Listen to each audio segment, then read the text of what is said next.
Така, импулсен металотърсач с рамка метър на метър. Два режима на работа, статика и псевдостатика или автоматичен тунинг. Така, включване, комбинирано включване с чувствителност.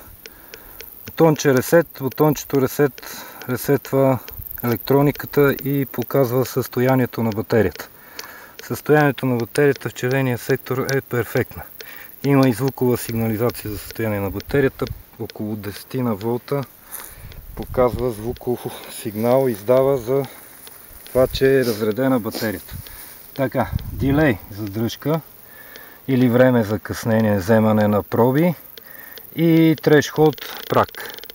Така, трябва да се чува, абсолютно стабилна работа. Сега ще дигна и ще сваля антената от земята. Дигам.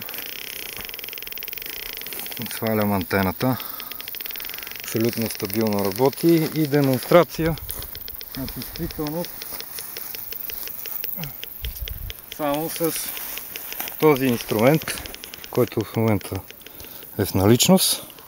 Така. Това е в режим псевдостатика. При препълване изключително бързо възстановяване на уреда. Сега ще го превключа в режим на статика. При това положение чувствителността е на средата.